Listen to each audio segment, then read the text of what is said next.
Welcome, precious channel, to our Tacticus stream. Hello, everybody. Woohoo! Yeah, it's exciting. Well, and it's just us today, so we're going to be having a great time. We're going to enjoy ourselves. No, that's not true. We also have Wilhelm Österberg, who is the general manager of Snowprint Studios Berlin. Thank you for joining us. Yes. Yeah. Thank you. It's Great to be here. It's the middle of the night there. Yes, we just passed midnight here in Germany. So you suggested previously that you had been tricked somehow by the CEO, but my hope is that we'll be able to make this a reasonable time expenditure. I think it will be good. Yeah, he told me that he asked me if I could join the stream, and I said yes. And after that, I got to hear that it was starting at midnight. But yeah, it's all good. I've spent many midnights in my hobby room, so one more is all good. No, and in fact, I mean, let me call the chat's attention to this rack of paints right back here. This is how we know that this man is professional. Wilhelm is hardcore. Oh, and the craft mat, and also the liter of beer. Yeah. Just to get loose for the stream. Amen. No, we appreciate it. We appreciate it. And also, our channel is very nice, so you won't find yourself ill-used. Here's the other thing, Jerry. I think it's worth pointing out that you are flanked, guarded by two absolutely incredible beards. Oh, that's right.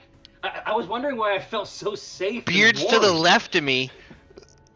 Beards to the right of me. Right. You're stuck in the middle with us. I mean, that's. It's a beard sandwich. Yeah. Essentially, and I'm overjoyed to be the protein. So we have our fancy pants overlay, and it's not for no reason. That's because this is a sponsored look at Tacticus. It is. Which is it's a tactics sort of like, to my mind, it feels sort of like a puzzle. Like the individual battles in it sort of feel puzzly, but I think that you have probably seen way more than I have. And also, there's many Penny Arcade guilds apparently that I am not part of. Do you remember when I got COVID? I do. I don't know if you remember that or not. Maybe it didn't affect you, so I don't know. No. Listen. I felt for you. This is what I did. In health. Yeah, and I still do. I am the leader of one of at least, I think, 5 Penny Arcade Tacticus guilds. So. God, that kicks ass. Well, here, then listen. I mean, I was going to say, it sounds like my experience with Tacticus was on a very long flight. Because sometimes for PAX, I've got to board a flight. I've got to go someplace.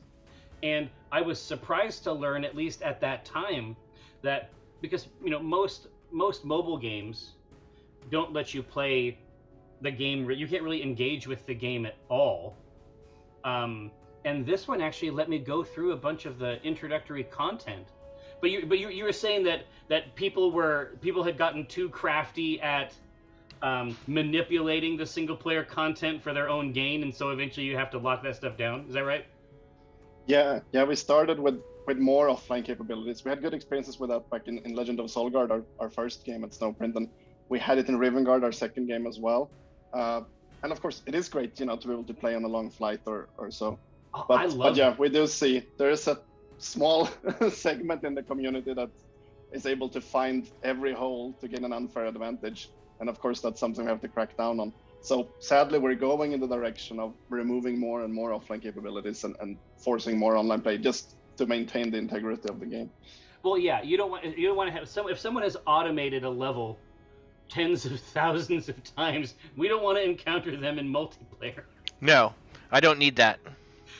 Exactly, and we don't need to see them on the leaderboards either. No, we don't want that up there. Now, so Mike. Yes. So it's my understanding. Let's get started. I did not know this, but apparently you are a well-respected leader in the guild community. and so you know lots and lots of stuff that I don't know. Yeah.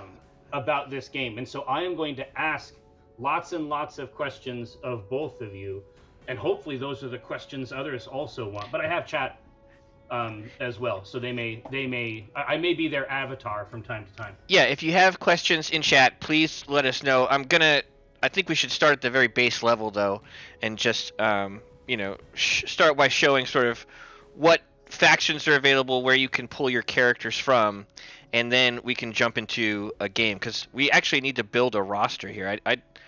I'm playing, but this account that they've given me is unlocked everything already, so it's like I've been let loose in a candy store. Oh wow, evil candy. Evil candy. This is a test version, so it might be a little bit shaky. It's like the latest from the, straight out of the oven, and that's why we just unlocked everything, so we have it available here. Oh yeah, so that we can, and we've had a good opportunity to look at a bunch of the individual models. I mean, many of which, like certainly in terms of their specific function in the game, like we've seen librarians, and like we're quite familiar with this game, and the Tacticus take on them I really like. It's very chunky. They have a good character to them, but so you can build a roster. I assume you can only build a roster like from like inside the Imperium. Yes, faction, exactly. Right? Yeah, so if you go look at like the first campaign here that we would do is versus I literally own the Indomitus box. Is against the Necrons, right? And so we would go into battle here, and we would need to bring a team here. I'll just go in to show you guys how it works. And we have, I guess we can select from here. Oh, nice. Who do we like, right? You have a nice selection here. You got some Sororitas, you got some Astra Militarum. Right. Looks like you got an Ogren. I have to put an Emperor's Champion in just because Black Templars. Absolutely. Right, yeah, this is pretty early in the game, so typically players, when they encounter these levels, they just have the Ultramarines and this one Sister Vindicta did up the Sororitas. But of course now we have access to all the other Imperials as well. Yeah. Yeah, Vindicta is amazing. I'm going to put her in just because she's one of the characters you get early on, and she's... my recommendation as someone who's played a lot is to invest heavily in her because she's incredible. Hold on, but here, in the upper left-hand corner of this... Excuse me for being this person, Michael. What do you... Yeah. In the upper left-hand corner of that screen, is that Yarick? Is that Commissar Yarick? Yeah. You know about Yarick? Oh, yeah. He's still alive. Dude, Commissar Yarick is a super funny story. God, I wish there was a way to look at his full page in here, but you would like it. I can go back. So Commissars, so you know how there's in Sigmar they call it the battle shock phase, but there's that morale test. Yes. There's that morale, like at the very, very end of a battle round. Yeah. Commissars can just shoot one of the models in the unit, and they immediately pass their test. But you have to get rid of a model? Yes. We have a variant of that here as well. Just really? We don't make it explicit. Yeah. Look at the other one. Oh, the other one? So this is where he summons in more guardsmen, sending in the next wave. So each character, we should break that down. Each character has two main abilities. One that you can use in the battle, and the other one's a passive, right? Oh, okay, cool. So send in the next wave. Summon up to 4 guardsmen who immediately fire upon a target in range. Okay. Classic. Yeah, so that's the active that you can do once per battle, and then you have the passive that's always there. Summary execution. After a friendly unit has fled the battle due to battle fatigue for the first time, the trait is negated for the rest of the battle. In addition, every friendly unit with the battle fatigue trait now deals a bunch more damage. Okay, so if someone is removed, the rest understand to get in line. Bad things happen to that guardsman that flees, and then after that nobody else does. So yes, it's classic Commissar style. Well, here, and go back and take a look at him again, because there's one more funny joke about him. So you can see that this Power Claw with a K, that's not Imperium issue. No, how does he get that? He stole it from an orc. Wow. And so. And now he just wears it? He wears it, and he messes people up, but he especially messes up orcs. But orcs love him. So, Wilhelm, did you guys basically get access to everybody? I mean, obviously, I didn't know about this dude, but Jerry does. I mean, did you have your pick? Yeah. So when we started talking to Games Workshop, we had great dialogue then. We had a great cooperation ever since. And in that talk early on, we made it clear that okay, we really want to have the whole Warhammer 40,000 IP. The range. I think maybe the initial idea was that mobile games are something that is smaller in scope, smaller in ambition. Maybe it makes more sense to carve out a little corner of the universe somewhere. But we really wanted to make Warhammer 40,000 on mobile. So we want to have all the factions in there. Now we don't have all the factions, we have a lot of factions, but our ambition is to keep releasing new factions until it's all there. Of course, we want to be able to have every single unit, because Games Workshop are also releasing new stuff at a very high pace and increasing pace. Yeah, that's tough. But there's no shortage of cool stuff to bring in. So yeah, if you're missing your favorite faction, it's gonna be there soon. Well, but Mike, this is actually really cool. So if you're playing an Imperium mission, yes, you can deploy out of all of the Imperium aligned factions, which is rad. Yeah. Now, obviously, like I said, I don't have all these unlocked, and I've been playing for a few months. This is normally something you would work for. Like, I can't stress just how crazy it is. Like having all of them here. Like, it's like going to turn the machine to get like the toy out of the egg machine, and they all fucking come out. Like, oh, I don't know what to do with all my toys. They just pile up at the base of the machine. So yeah, we have everybody here, but I'm gonna start with some guys. I definitely want to put the Emperor's Champion in there. You have to. You have to. You have no choice. Yeah. Bellator is one of the guys you're gonna get early on. Early on. So we should throw him in there. Same with Certus. Yeah, the sniper. The sniper, yeah. And then we've got the Apothecary. That's so cool. I think that's... Yep, the Apothecary. You might recognize the Apothecary from the expansion to the first expansion pack for StarCraft. There are some similarities. Yeah. Wow. It's a powerful IP. Jerry woke up this morning and chose violence. Yeah, that's the energy I'm bringing into 2023. Now, I love it. But there is some it has a puzzly type vibe, but there also is some classic wargamey type stuff, like this elevation matters, just as an example. Elevation matters, and the other thing that is important, I think the reason it's good that they sort of feed you the new characters slowly is that the way their abilities play off of each other is super important, like triggering combos and stuff like that. So I think it's good to learn a few at a time. Yeah, exactly, because the combinations that number increases exponentially, right? So it's better to have a few pieces to work with first and discover a few things, and then it can increase. And then, of course, in the tournament arena, that's later in the game when you have a lot of characters. That's when you have a lot of combination. Yep. Possibilities. Yeah. Well, and also, like, I have to respect you for this, Wilhelm. Like, flayed ones never get any love. Oh yeah, you got some. Table are off. And you got some flayed ones hanging out. They're really cool, nasty, yucky units, but you almost never see them on a real table. They did some work in White Dwarf with some like armies of renown to try to build them up a little bit, but it's just nice to see them. That's all. As a Necron player, mwah. So I'll just. Sorry, go ahead, Wilhelm. Go ahead. Yeah, they're pretty gross, Yeah. If you think about the lore and what they are and what they do, but they're gross. But I think, yeah. But that makes them a suitable early game enemy, because there's no doubt about who needs to go down in flames. So I haven't unlocked the brother Kenrick yet, so I'm just looking to see what he does. Locks a target into a single combat and immediately performs an attack against it. Perfect. Yes. Oh, the duelist. Yeah. Okay. So I'm just gonna play this out the way I would play it. Yeah. So the great thing about Vindicta here is that she's got AoE on the fire, so bring her up. Oh, and her ability basically just lets her shoot twice, which is nice. Mm-hmm. But for right now, I'm just gonna hose these guys down with fire. It's a rapid fire sort of thing. Yeah, sniper, single shot.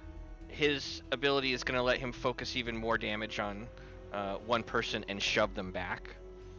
Oh, and there's something there to shove them back into. Yes, barbed wire is not so good. These guys are great. Bellator, so this is an interesting one. I like this one. For every round that he's out, he'll summon a buddy to come down and fight with him when you pop that ability. So if you wait till the end of the run, you'll get more guys out of him. And they're also jumping around like they're flyers, right? They do, yeah. They've got crazy mobility. It's like the rest of his team. Here, he's the sergeant, and he's bringing in the troopers. Death from above. And also this thing with getting more of them over time is something we have that in a lot of different abilities. Because in this type of game where you play pretty intensely, you deal a lot of damage, matches are pretty short. Yeah. The first mover advantage risks being very overwhelming, and that way we don't want to have any abilities where it's like it's a no-brainer to unleash it right away, and then you're done. So then you have that trade-off, like, do I get one guy now, or can I wait for 2, 3, 4, or even 5? Yeah, and it's a scaling benefit, so you can kick it out something like an ultimate ability later in the round. Yeah, exactly.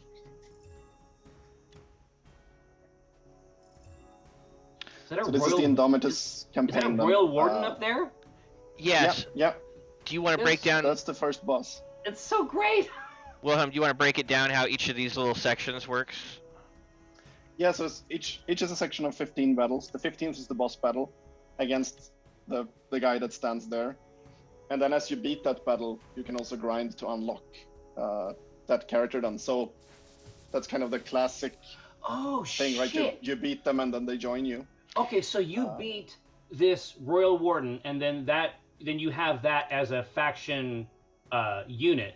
But then that's also how you get the Hexmark Destroyer and the Canoptic Spider and the other ones that are in that track. You see under rewards down here? Yeah. So you have them as the 5 bosses, and as you progress, you can then start grinding for them. You see the raid button there bottom left. You might have to raid it a bunch of times to and they're not generic. These are actually named character versions of these models from the game. Yeah, exactly. And that's also how we've done it, that we have a few of the actually named characters from the lore, the celebrities that you know about from the universe. Marnius Calgar. And then we have exactly, and Yarrick, like we talked about, and several others. And then there are others that are, in the tabletop game, they are generic. And then we have made them unique and given them a name. So, the apothecary. Okay, that's an apothecary. And they're, when you feel them, it's just an apothecary. But here it's apothecary incisors. He's one specific apothecary. I dig it. This is here's one of the fights. So this is the boss fight as an example of the first one that you would see. Look, they're up on their vile Xenos plinths. Yeah, he's stacked up back there. And I'm just gonna go in, rock him.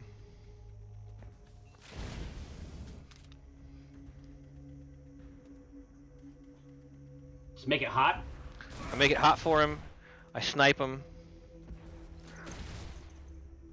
And then the apothecary is cool. Obviously, if somebody gets damaged, his ability is that he can heal him. But then also, if somebody dies, just like near him, he'll pop him back up. Yeah, it seems that there's a passive there around range damage. Yeah, let me see here what he's got.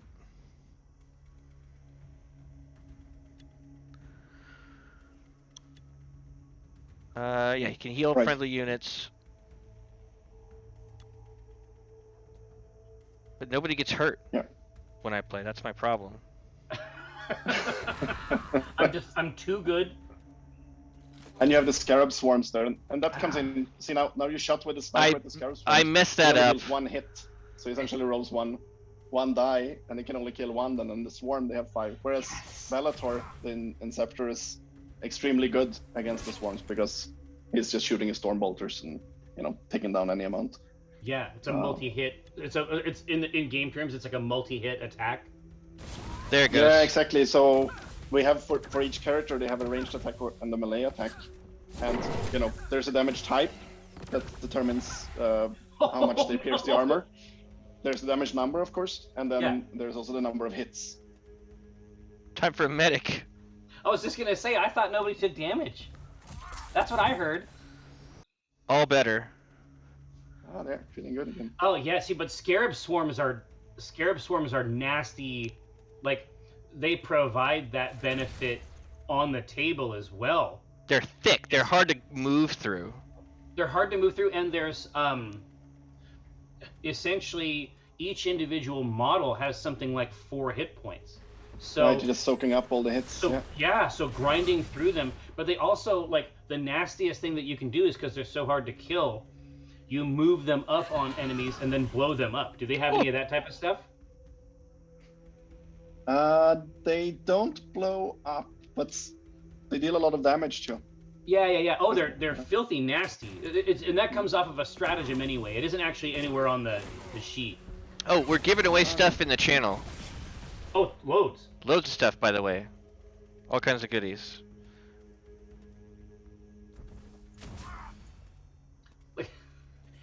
So these scarabs are like the last holdouts. Yeah, they're holding it down, and you can set your own guys on fire, just to let you know. Fire is fire. I mean, it doesn't matter. No, it's the thing to know about fire is that it's very hot. Yeah. And you have to watch out for it.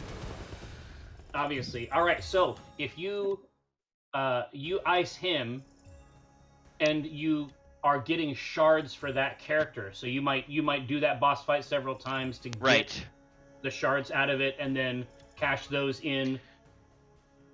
True, you can do it many times manually, and also as soon as on the campaign screen there, you see that there's like a number of medals for each fight.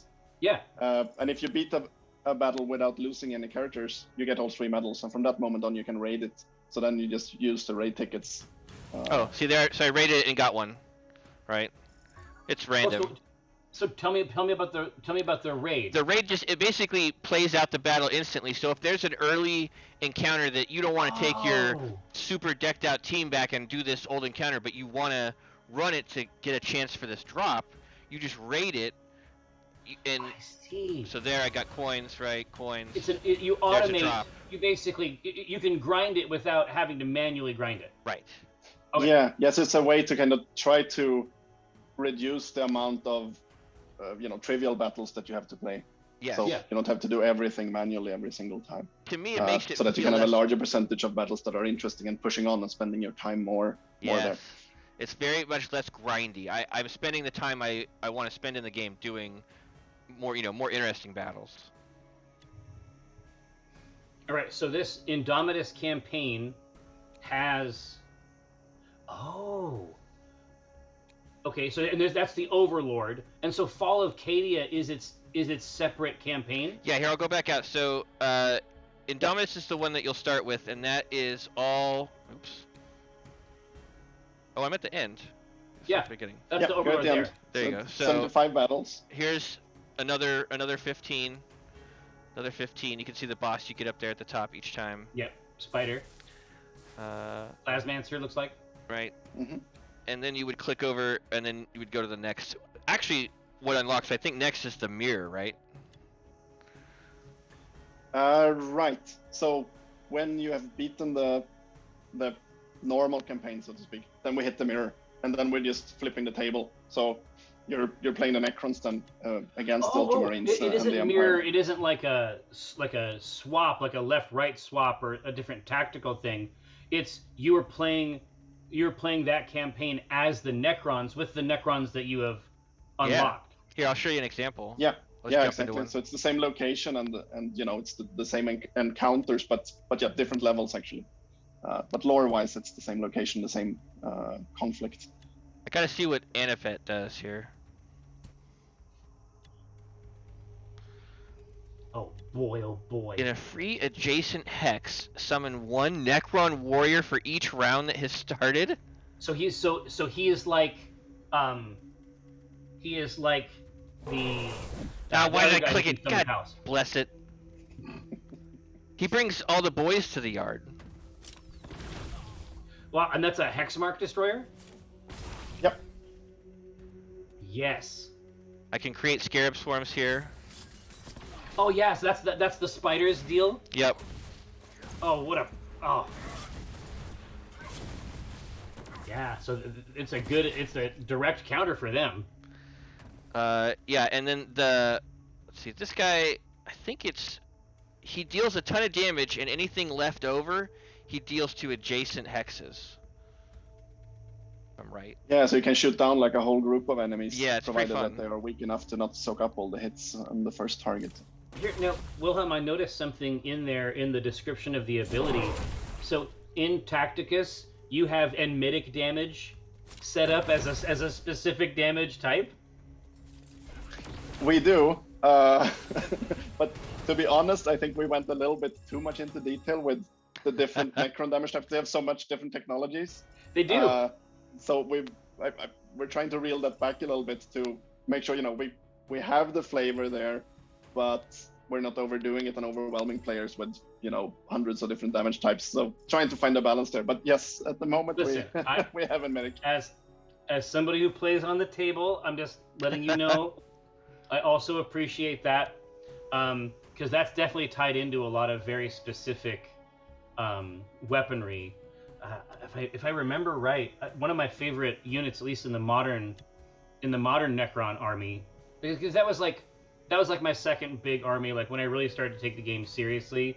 But it was a very different faction then. There were almost no named characters. The lore was pretty loose. But they came out with something called a Scorpek Lord. That, in addition to its claws, it also has like a enmitic disruptor pistol or something like that. And just the way they go into, it's like the synaptic disintegrators and all of their weird, evil, War of the Worlds Martian weaponry. Just super cool. Yeah, there's a lot of weird stuff. And I have this disruption in my head that I always think of the Necrons as a new and recent faction. Just because I started playing the first time 91. They weren't there they're yet. Still new. It's like them and the Tau, right? Yeah. They're the new boys. But no, okay. So back in the day, do you remember how it used to be those like tiny little green pieces of plastic on the screws that were actually part of the model? It was actually like transparent green plastic inside the weapons. Oh, really? I don't know. Oh yeah, dude. It was another time. That sounds cool, man. I mean, I thought it was pretty sweet. I was just showing off another one of the campaigns here. So here we're playing against the Astra Militarum. Oh, I was gonna say this looks like some Cadian ramparts or something. Right, now we're over to the Fall of Cadia campaign, and here in the story you're playing then the Black Legion, just attacking Cadia. That is, as you see here, it's already burning. Right, it hasn't fallen yet, but it's about to. So this is a tragic chapter, in your mobile tactics game. It is. These Voxcaster guys are the worst because they'll bring down other units. But they just keep spawning more guardsmen. So I can turn them into a bloodletter. Okay, now hold on a second. We're playing as the Black Legion? Yeah. We're the ones destroying Cadia? Is this? Yeah. I didn't know that was happening on this stream. Is that bad? Maybe I haven't gotten to this book yet. Mike's new. You can switch and play the mirror campaign instead. I was just gonna say, once you unlock it, then you can have a Voxcaster of your own. I'm still in Horus Heresy novels. There's so many of them. Yeah. Mike is in the full flush of his new fandom in 40k, so he's still reading the historical novels. I'm trying to get a foundation. Exactly. You want to understand why it's important. And the time has never been better, because now they're just about to drop Arcs of Omen. You're going to see some Abaddon stuff there. But you met Abaddon in the old books, right? Here he is. I did. Yeah, I know all about Abaddon. Something that's very disturbing is that in the UK, they pronounce it Abaddon. No. It's twisted and evil, Right. but That true? yeah. Mhm. See, I've heard it. you see Wilhelm shaking his head sadly? Yeah, Abaddon. Abaddon. I don't like it. Yeah, it's been an issue.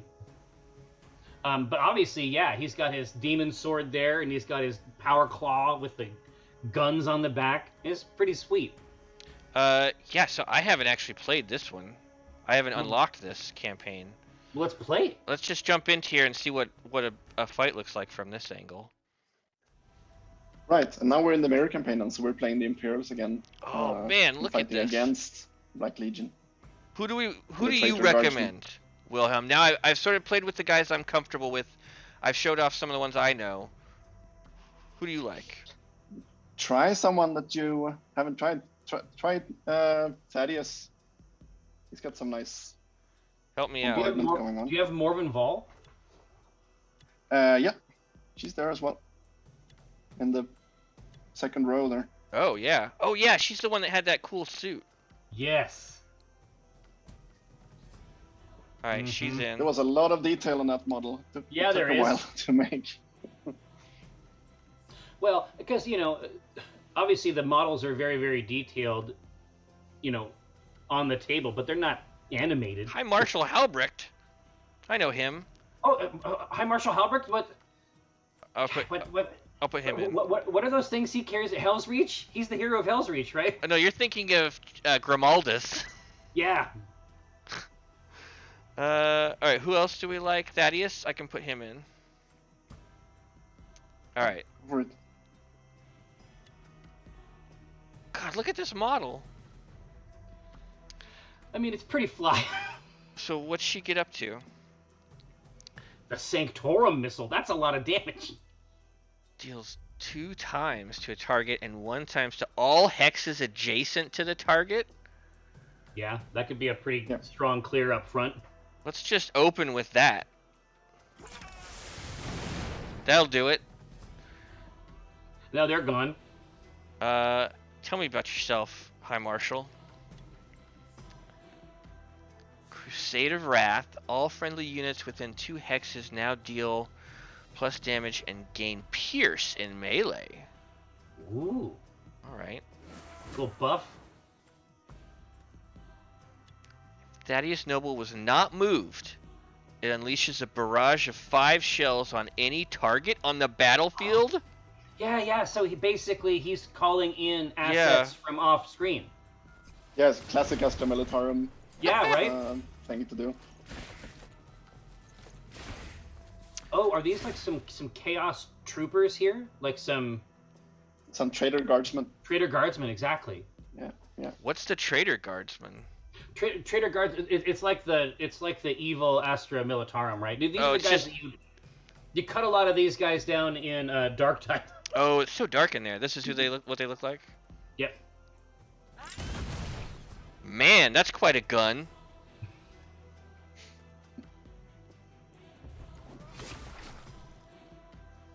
Just chopping them down. Did they have any input GW on animations or anything like that? I wonder, just because we're so used to seeing the model static. Oh my gosh, yeah. What's the approval process like? Yeah, no, they do have a lot of input, and we're discussing things with them. We're having every single asset or animation approved. But it's been going really well, actually, because we have several people in the team that have been huge Warhammer fans since forever, and they just know it so well. They know what it's supposed to look like. They know how it's supposed to move. They know what the effects are going to be like. So we get it right the first time, actually, most of the time. You're pushing things over to their side that they're going to approve because they look and feel correct. Yeah. Nevermore asks, yeah, exactly. do I need Warhammer knowledge to enjoy this? And I don't think so. I think it's a solid tactics game. Now, if you do like it, you're gonna get you might get more out of it. But the danger is that you might get very into it. Yes. Because you got into Tacticus very early on in your fandom, right? Yeah, I mean you guys came out right around the time I had started playing the tabletop game with Gabe, my son, and it was just like I said, I also got sick, so I was in bed, and it was just perfect. Especially since Warhammer is one of those games that you can't play as much as you want, and as someone who True. avoids people specifically because there's so much trouble, it's one of those things where like I can't just play it by myself. No. And so this scratches that itch for me. Yeah, you can keep a hand in. It's sort of like list building is like a sort of a way to play when you can't play. Yes. Right? Painting is a way to play when you can't play. And it sounds like Tacticus is sort of filling that in for you too. Yeah. And our ambition has been to just make the absolutely best turn-based tactics game we could ever make. And that's our kind of philosophy, that every time we work on a game, we want it to be the best game we've ever made. So I think you can just enjoy it for the tactics. And then if you're not familiar with the IP, that's actually a great plus, right? You're playing a game, if you're having fun, and you wonder like, hey, who's this guy? He's kind of cool. And then there's like 6 novels you can read about them. There's not many mobile games that have that. That's a good point. Yeah. Yeah. Why does this guy have his gun chained to his hand? Yeah. That's Right. This is a 6 reasonable months of question. reading before you know everything about it. yeah. Read Hell's Reach if you wanna know. Oh my gosh, Hell's Reach is a really nice book. You know what though? There is also a really amazing fan film of Hell's Reach on YouTube. Oh, these are interesting battles, Wilhelm. The ones where you're fighting 2 sides. Do you want to talk about that? I can jump into one. So you have an Octarius campaign too? Yes. Yes. Oh boy. So there you actually you play the orcs, then fighting against the Black Templars, and there is another threat, which is that the Tyranids come in and just mess everybody up as they do. Oh. So there's three sides to these battles. Spoiler factions in skirmish tactics games, always the right choice. Yeah. So you can see my crew down here in the bottom right, and I've got Templars here. They've got some buddies, and then up here in the top right are the Tyranids coming in. What is that, like a killer can? Like what are your units down there? Yeah, I don't play the orcs it is a lot. a Killican. So.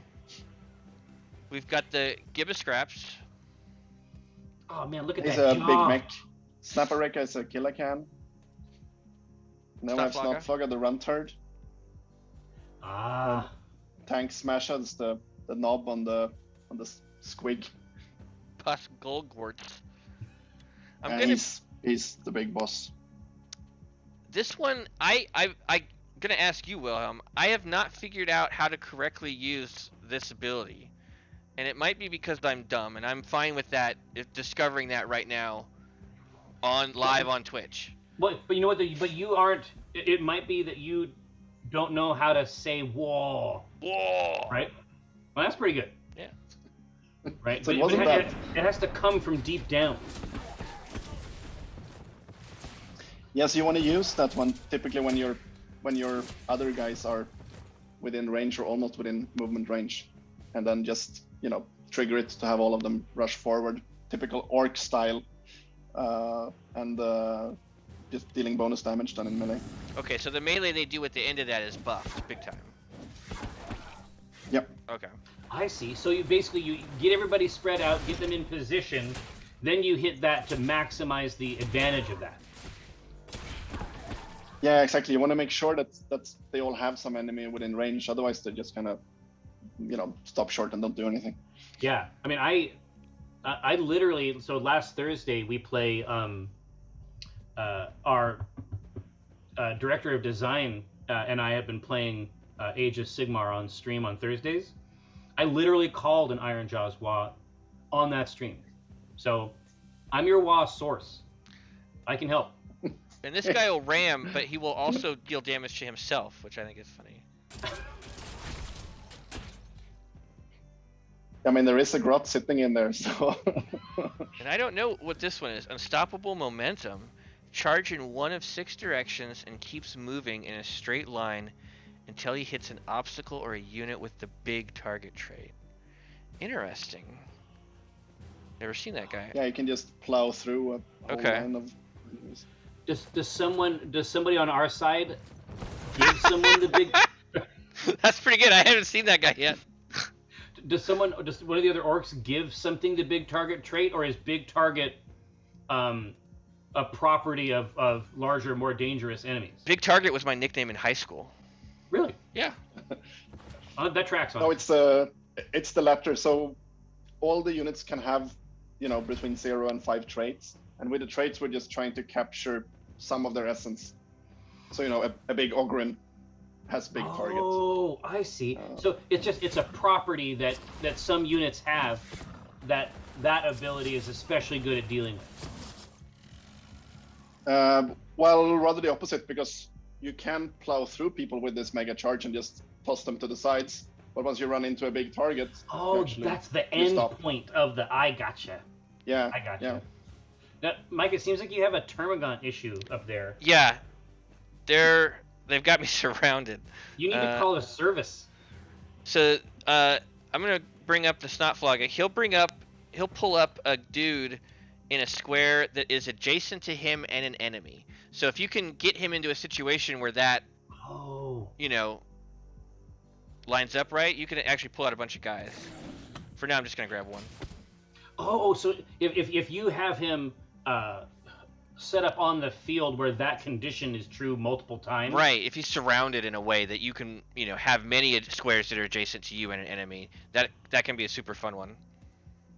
Well, you can get up to 6 of them, then if everything is perfectly lined up. I've never gotten 6, but I believe you. I mean, that's the end game. Yeah, I would assume there's an achievement. I would close my eyes and float out of my body into the great unknown. Hey, so Sandzone70 in the channel wants me to comment on your beer choice, but you're in Germany. So, I mean, it's going to be pretty hard to fault that brewing tradition, no matter what you have. Yeah, this is an Atlantic Ale from Störtebeker. Yeah, I have no idea. But I can't help it. 1 out of 2,000 different beers in Germany. No, Germans. The Germans that I have had the misfortune to drink with are much better at it than me, and I consider myself quite adept at lifting the glass. But they are professional grade. So we have 3 full campaigns, and each of these campaigns has an unlock path for different enemies. There's mirror versions where you play the opposite side and get even more unlocks.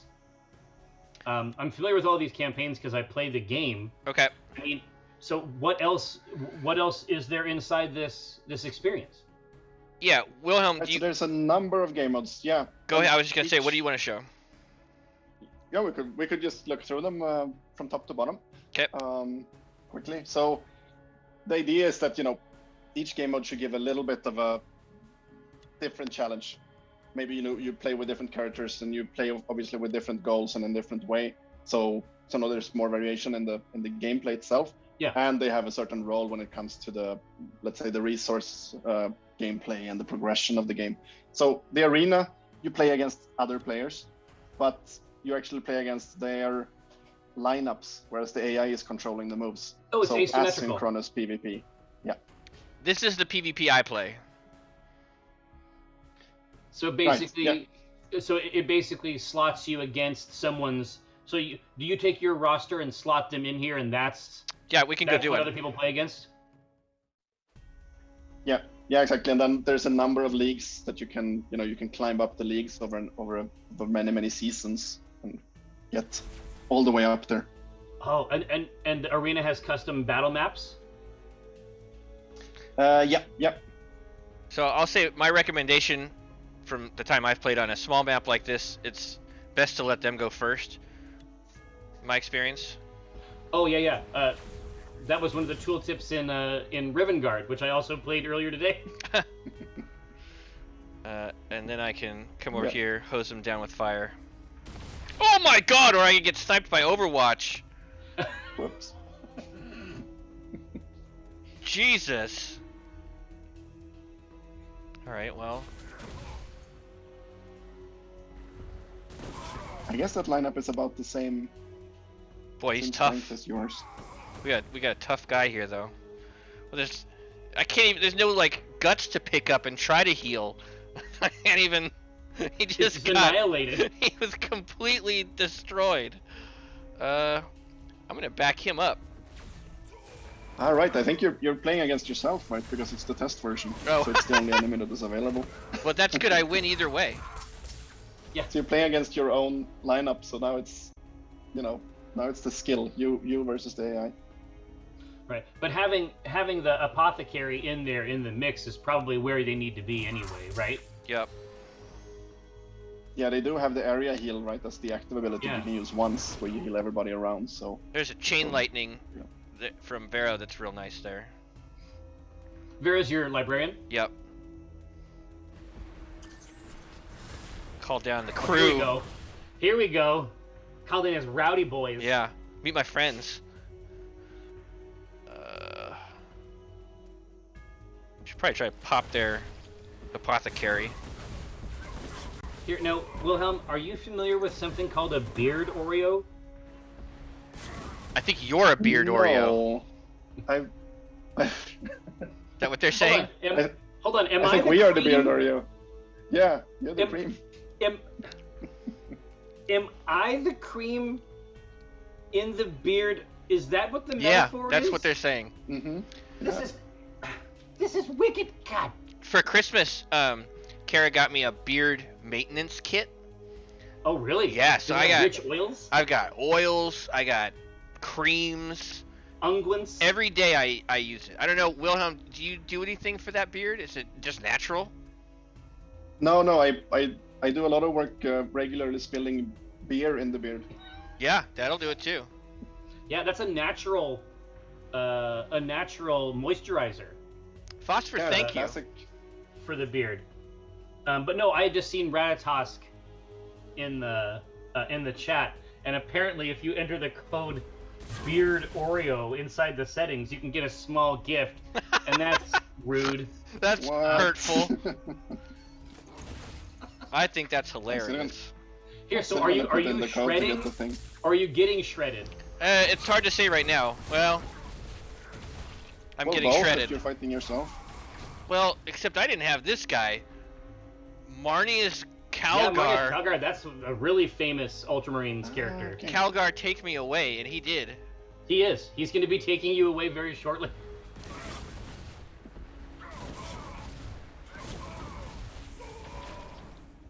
All right, so you can't win them all. You don't win everyone. Normally, I will say that when you go to this screen, I'm playing their test version. You have like 4 options or something like that of varying levels of, because you can see the fist up here is a character power, so it'll show you like here's 4 guys. Some of them are going to be much lower than you, some are going to be much higher than you, and you can pick. Yeah, exactly. And then you can refresh the opponents if you're not happy with the choices, and Yeah. and you can see the ranking points below there, what you could expect. Some are more high risk, high reward, and others are Yeah. might be easier, but then you get less points for Yeah. the leaderboards. So there are times where I'll be like, what okay, are the well, I'm going to rewards? try this higher level Yeah. guy because the reward is better. Okay, so the rewards are Yep. scaled based on that, and what do you get as a reward in the arena mode? Well, here you just get the ranking points that makes you climb the leaderboards, and then at the end of the season, Oh, you get a box Treasure. based on your position. There's also some progression ones that are just going by victories, so that you can just get some stuff during the Yeah. season too. You see that bar at the top. yeah. Collect a few things on the way towards the end of the season. And it seems like the seasons end on Monday or Tuesday. I log in at the beginning of the week and I get my stuff. Yes, I think it's Monday nights or Yeah. something. Oh, it's weekly arcs. Sunday nights. They start. Yeah, they're weekly. They start on Monday mornings. Well, our time. Yeah.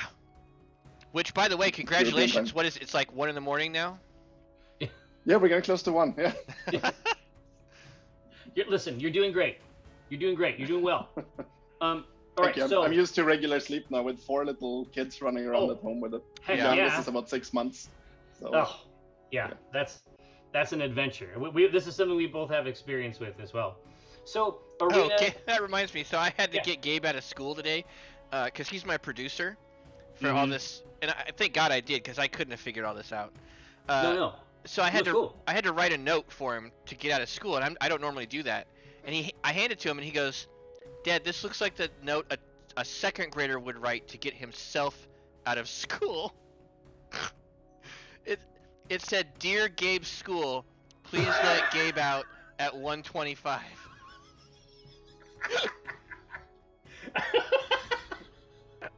They took it. That's not it, Michael. They took it. All right, Onslaught. All right, now. Right, Onslaught. This is a typical Warhammer mode, right? You're taking up a position against the Tyranids, and they just keep coming. And you can choose which faction you want to go to war with here. So I'll just do Imperial. See. Okay, and so then it basically is sort of indicating wave by wave what you're going to be having to deal with. Yeah, exactly. And then it's about trying to survive all the waves. And then as some of your troops fall, you get to draft new ones and put in into the battle. Yeah, I mean, now I don't think that's going to happen because Mike had a really strong cheaty lineup. So, but you can see how it works. And this is something that you can do 3 times a day, or it has to reset. Yeah, and there's a little, what kind of a treasure? Well, here, it sounds like to me like you're gonna win this. So yeah. These waves should go pretty quick. And I don't play with her. Morven Vol. Yeah, she's the one with the Sanctorum missiles. I love that model. But dude, you should see that model IRL. I mean, it's exactly the same thing. Like all the Sororitas stuff is just like walking battle churches. Yeah, and, I look at them every time I'm nuns. there. So I'm going to skip now. I've killed everybody this round, so I'm just going to jump to the next turn. Here they come.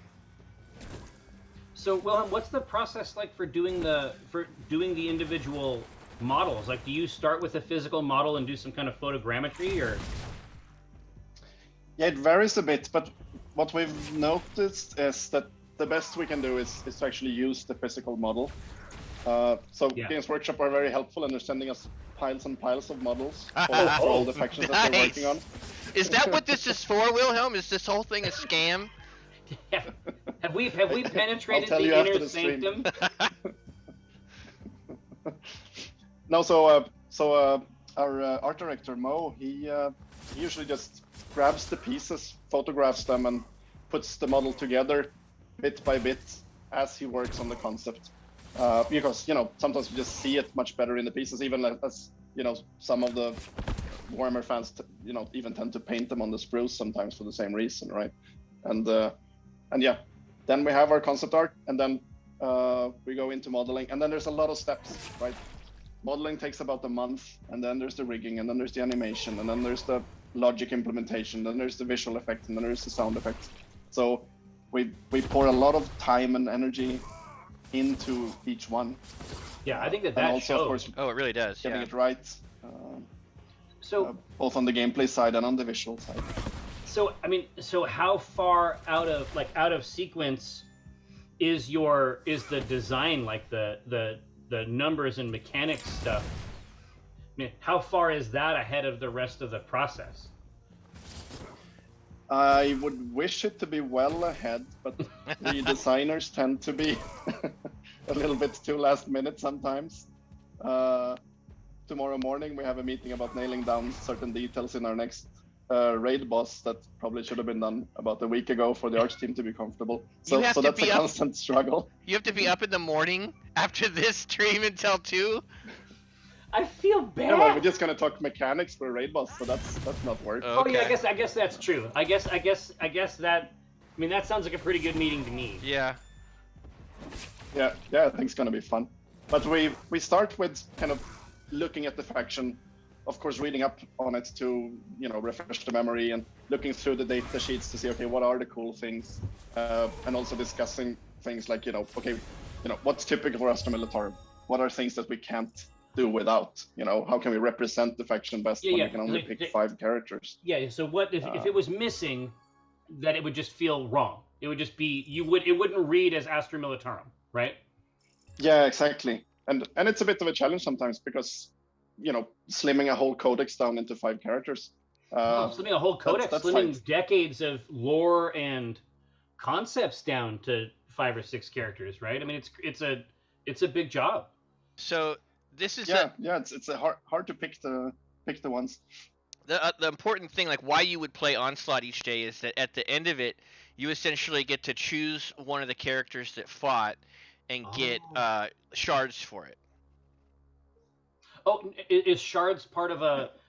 I had seen before that characters had earned XP. Are shards part of an upgrade mechanic? Yeah, the shards are really important. So first you have them to unlock a character, and once you have it, it governs one of the main progression lanes where you promote and ascend the character to higher rarities. Oh, to higher star rankings, basically. Yeah, you can see Yeah. right here, 10 out of 85. That's showing you the next time that he'll level up based on those shards. Yeah, and there on the left where it says epic, you can tap that one, and then you get like the progression overview. There you see all the different steps and ascensions and how you can go all the way up to legendary. So every single character can go all the way up to legendary in Tacticus. So that Onslaught is just a way to guarantee every day that you can grab some shards for the guy that you like. Yeah. So you build a team out of the characters you really want to crank. Right. Okay. Now, guild raids. Tell me more about this. I don't know that. Right, so Yeah, go ahead. yeah, so this is a competitive mode between guilds where you compete within your guild. Really? You could join one of the test guilds there, Sure. Mike, and then you'll be able to see it. And here you're fighting raid bosses. So when we were looking at, all the great things that we have in all the codexes, it was clear pretty early when we were thinking about making the game that, okay, there's the big stuff on the top that are too powerful and too big to be collectible characters. Right. And then there's the bottom lane of like rank and file troops. Those are the ones we're using as summons in different abilities. The mid band is what you collect.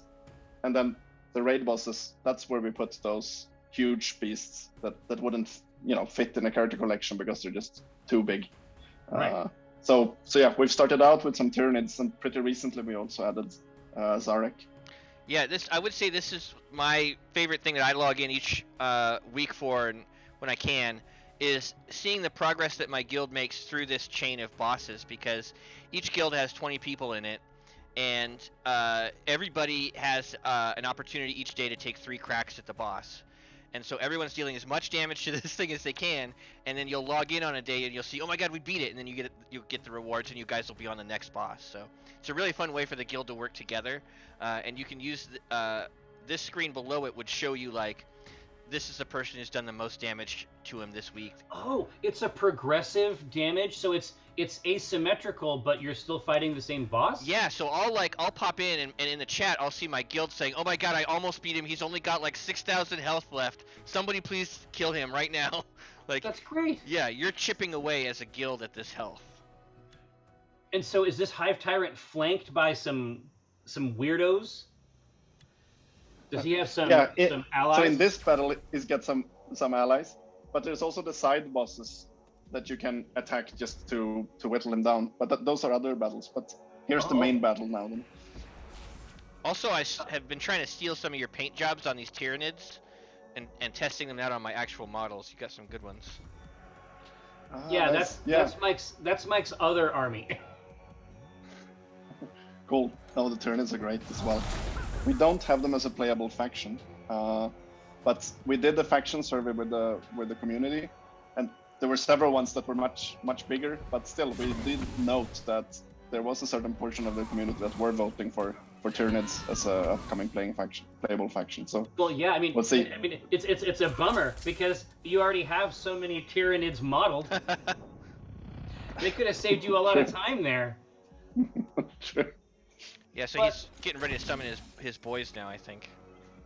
So but many of these huge monsters, they don't really, they work really well as raid bosses as well. They're just too big and nasty to be a one hex character.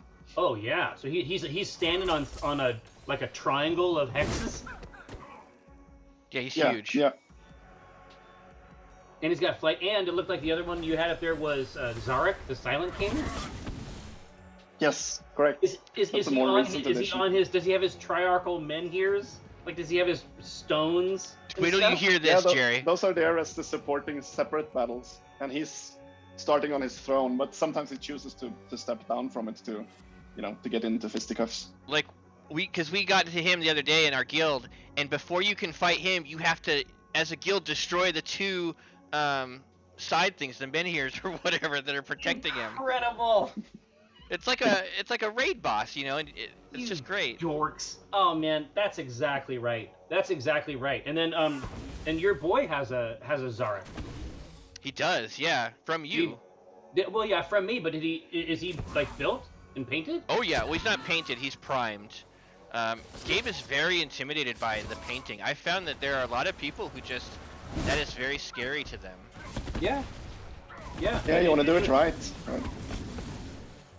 Well, and also you really want, especially with something like that, it was a big model. It took a long time to build. You want it to look great. Yeah.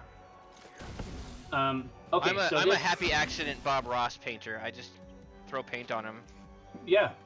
You paint them like you just paint on them. Yeah, like I would paint on paper.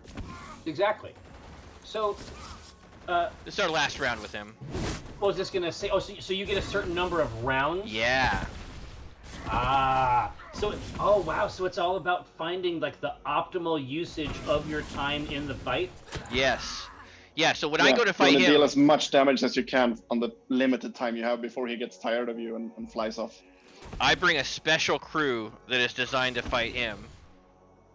What do you like to have against him? Is it like dots or something? I bring guys that can summon other units, and then there's a Necron unit who can make all summoned units attack again. Ooh. Or that he's near. Ones that he's near, not all of them. Yeah. It's strong. Oh man. That is kick ass. Then so what do we get from this? What do we get from this winged gentleman if our group puts him down? So you get this stuff, another crate, and then also based on your guild's position on the guild leaderboard. So this is not an individual leaderboard. At the end of the season, you also get a crate, and the top ones there for the top guilds, they're some of the best crates in the game that have some of the best goodies for pushing your characters up to the top levels. Delicious. All right, so that's guild battle. So yeah, as you can see, as you beat one boss, the next you'll get a crate. The next one will unlock, and the idea is basically just to see how far your guild can dive through before it resets. And you have there's another Tyranid raid boss in there. There's a few, yeah.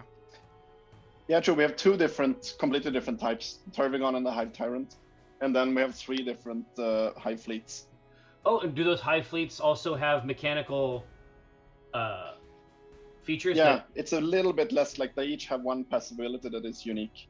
So it gives a little bit like a different slant to it. Well, I mean that's very much like that's very much a codex type thing. If you choose your Hive fleet, you get a selection of little advantages that you can choose from. I mean that's pretty normal stuff. Yeah. No, and that's also how we're thinking with much of the design, right? That we know that the Tacticus mechanics are a bit different than the tabletop mechanics, of course. Yeah. But it's about looking at the essence of each character and each faction, and then trying to represent that in our mechanics. Yeah, you gotta boil them down a little bit. Oh yeah, there you can see the recent activity now that I did it. So when I log in on my actual account, I can see like the whole history of the guild, everybody that's fought him, what damage they dealt, and it'll keep track of who did the most. It's really cool. And then over here you have, the other cool thing about guilds I'll mention is that these guys need stuff to level up. You need to get different goodies to level them up. You can request those instead of trying to grind for them or even do a raid for them or whatever in one of the levels. You can request them from your guild. Say, hey, I need 5 of these. I love that mechanic because you're gonna be different people want to upgrade different guys. Yes. Like you have your own favorites, right? Yep. All right, so that was guild raids. Okay. And then there's the salvage run, then, which is a little bit more of a Zen mode. Like there's not really any fail state in salvage run. You just go to a general area where orcs are active. It's like an orc scrapyard, and you just shoot wildly and grab all the stuff. So you see, there's like an orc plane flying over and just dropping stuff out. And then it's just about grabbing it. Oh, so it's purely like it's collecting the stuff as a tactics game. Yeah, so yeah. now it's like, well, can I kill a guy but kill him from a square where I also get gold? Can you? Yeah. Can you show me? There'll be a few waves here. Oh, so you did damage to part of an area, and that allowed you to collect the goodies? Yeah. Oh, that sounds like Yeah. that sounds Yeah, like an you deal addictive damage to drug. a hex, and then you get the stuff. Like my sniper can pop this barrel, give me the goodies. So was that some Blackstone? Yep. Back there on the some Blackstone shards, it looked like. Yeah, there was some Blackstone. There's a lot of coins and a bunch of other stuff. Dude, listen, now obviously, Wilhelm, you're very busy. You don't have to do this, but this really makes me think that there is a Tacticus match 3 game that would be a lot of fun.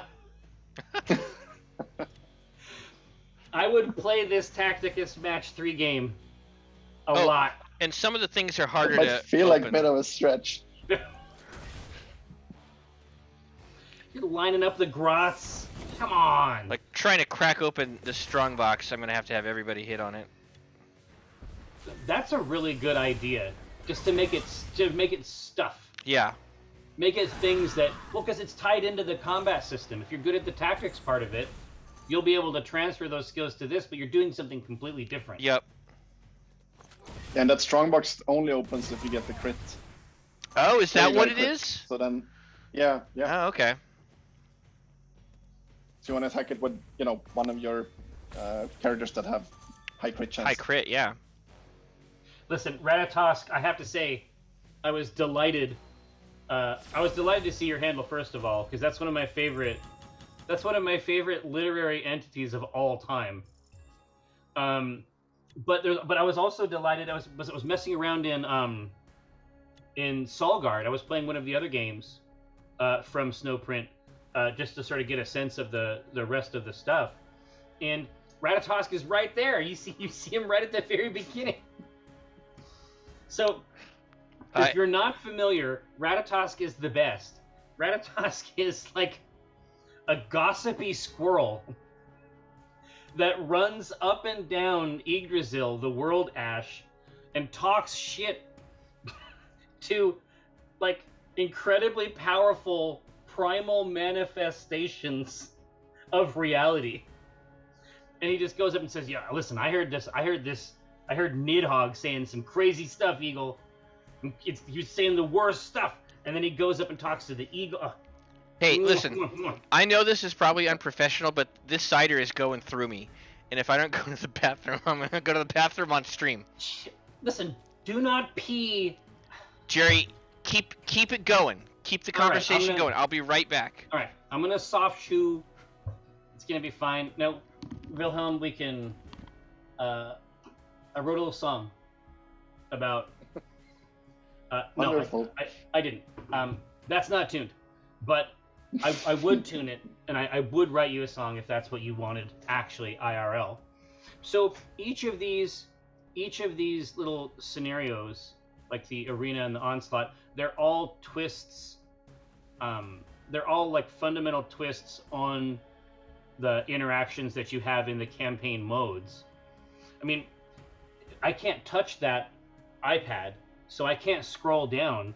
But it is that hot seat multiplayer? Is that not in the public build, or is that in the public build?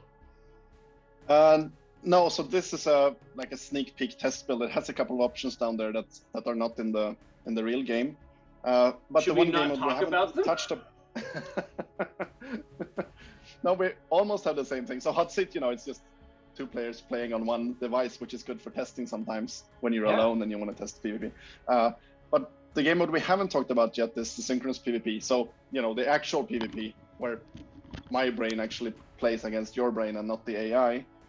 And there we've had one rule set, we call it, that's called Conquest, that's been live for a long time, which is very similar to what you see on the tabletop, where you have 3 objective points. Yeah. It's about shooting down the enemy, but it's also about taking and holding those points. That sounds incredible. that's been working well. But in this sneak peek build, we have a new rule set that hasn't been released yet. The first event is towards the end of January. Let me double check which date it is, just so I get it right. It should be on 26th of January. And we call it power-ups. So it's a completely different rule set. There are no objective tiles anymore. But in the middle of the board, you have a number of power-ups. And as soon as a character moves into that hex, they get the power-ups, which is a stat boost of a given stat for the rest of the match. Yeah. And they get the 2-turn shield. So that, it soaks up some damage that they would take, because you go into an exposed position. Oh, yeah. Obviously going to draw enemy fire, and then you're a little bit more resilient against that. So yeah, I was thinking that we could next, after this, we could go into that and take a look as well. Yeah, I would love to. I gotta be honest with you. Like, I was playing the, on the airplane when I had like my Tacticus experience. I was doing, purely campaign play, and I'd seen some of these other things. There's a lot of games sort of in this space that don't necessarily have synchronous PvP at all. They don't focus on that as part of their game structure. My suspicion is that having objectives, like objective points, would change the game a lot. Like, you would, like, given the individual powers for these different factions, you would have to build a completely different stack to be noteworthy in that context. Now, Mike, would I be correct in assuming that the live PvP is something that you don't necessarily spend time with? This is what I told Wilhelm. Yeah, I can handle the asynchronous one, but I get so nervous. The real-time one stresses me out, but I'm gonna do it for the channel. We're gonna show it off. Dude, I would love to see it. So you've played this Conquest? We did a test this morning, but it's not. You can't actually play it yet, right, Wilhelm? No, that one we've had, but now it's a different one. Okay. So this is power-ups. Power-ups. Yeah. Where you get the stat boosts, and yeah, I think it'll be an even fight between us scrubs then, because I also haven't played much synchronous PvP actually. I just have so little time to actually play anymore. I played a lot of synchronous PvP in Rivengard, our previous game, a while back, but I haven't played much here. So we'll see how well it goes. But yeah, so you're there in the pre-battle pop-up where you can just choose your lineup. Yeah, is there anyone... now that we looked at a few other different game modes, the campaigns, those are the ones that are most lore compliant, right? Where it makes sense. Like, I am the Black Legion, I fight against the Imperials. Whereas here, when it's PvP, it's like anything goes. So you can make any lineup of any completely lore problematic. Oh, wow, so you can stack up your 5 in a multi-faction way?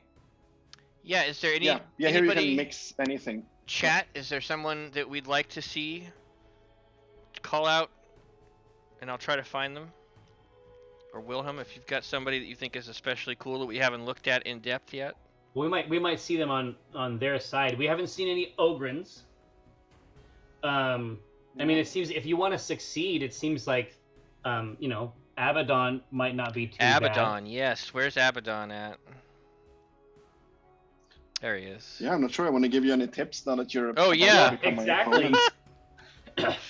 Mike, is Jane Czar in here?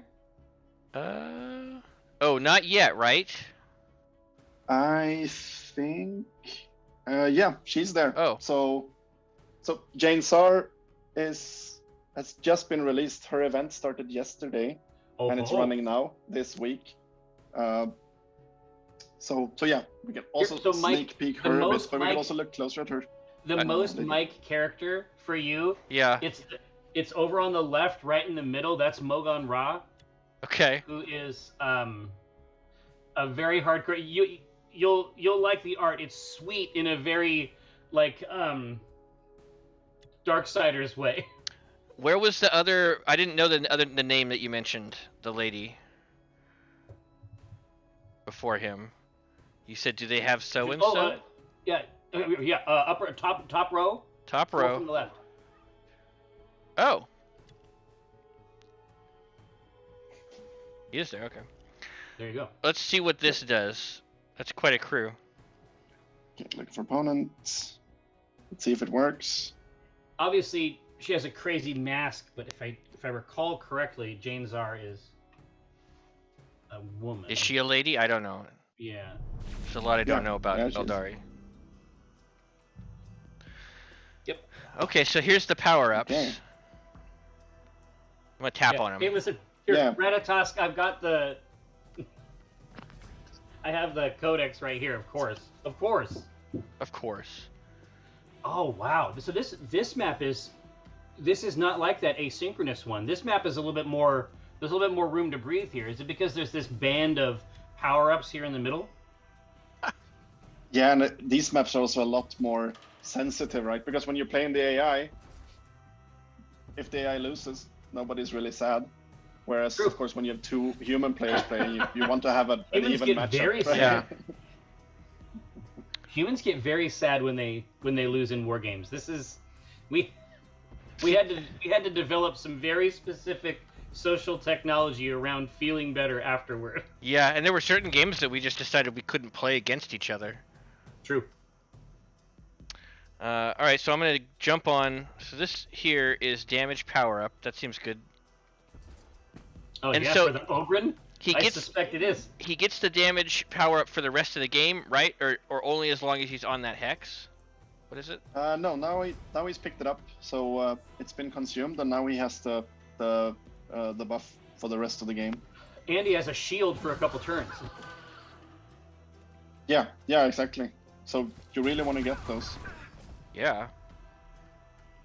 I don't want to run in barbed wire. Oh, Trenton in chat says that this mode is actually scaled to a specific rarity, so it's very skill based. Oh, okay. Still, it's the timer for me. As soon as there's a timer involved, even if I know what I'm doing, I panic. Is it one action per, and you go back and forth? No, I move all my guys. Yeah, you move all your guys when it's your turn. So just like regular play. Yeah. Oh yeah, have some troopers. Yeah, really. Cadia stands. So And what is- we've done with the synchronous PvP mode before is that we scale everything down to common. So, all your characters that are beyond common in their progress are just scaled down. So that then, it becomes even. It becomes the skill Yeah. that determines. And there's a little bit of chance with crits and stuff as well. Jerry, can different you game. pronounce that? Well, I mean, again, I thought it was Abaddon, but they say that it's Abaddon. I would say it's Drachnian, but who knows? It's a demon. It might not even be pronounceable by the humans. That's true.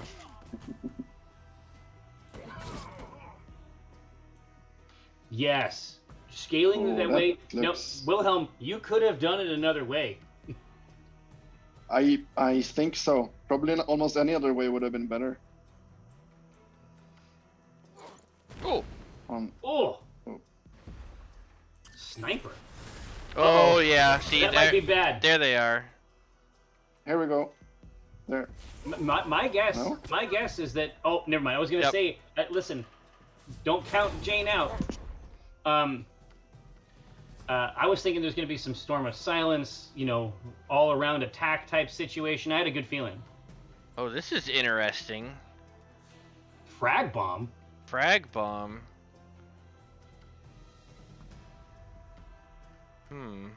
Oh, but not a lot of range.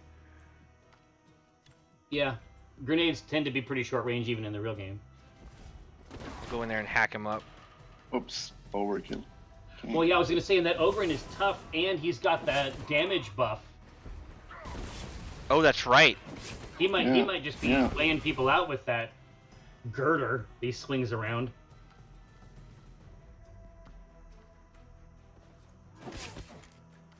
Archangel, who is my chaos god of choice? Nurgle for me. I don't have a full table army There we in go. 40k, but the war game I played the most was the older version of Kill Team, and I loved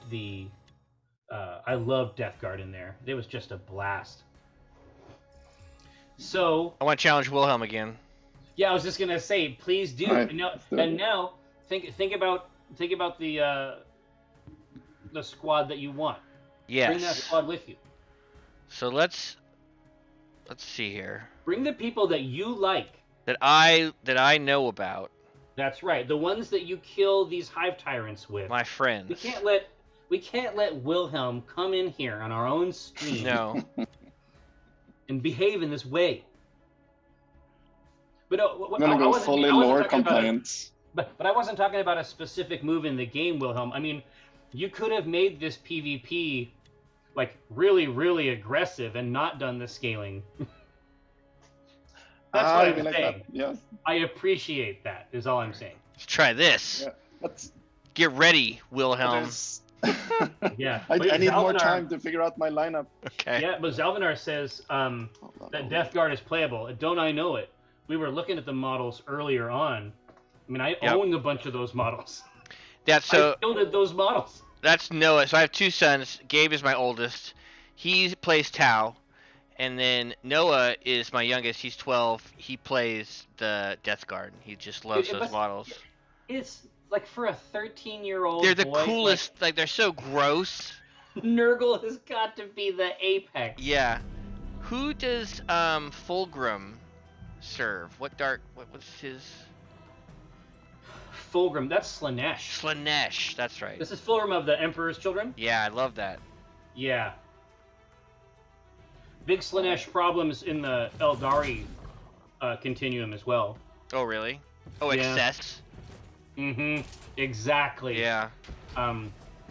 It's a problem for human beings. Obviously, human beings are delicious to these warp-born monsters, but the Eldar live such lives of such incredible beauty and sensation that I think Slanesh was actually manufactured by their excess. Oh really? Yeah, and the Drakari are still sort of like the dark elves. They're hooked into all that.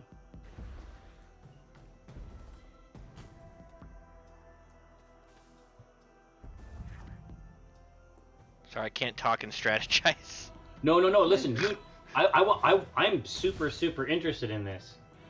Like I love No! hex-based tactics games. I'm getting a lot of these power-ups now. Yeah, the power-ups really change things. I should have been more aggressive. Yeah, map is much bigger. Listen, there's gonna be another round. So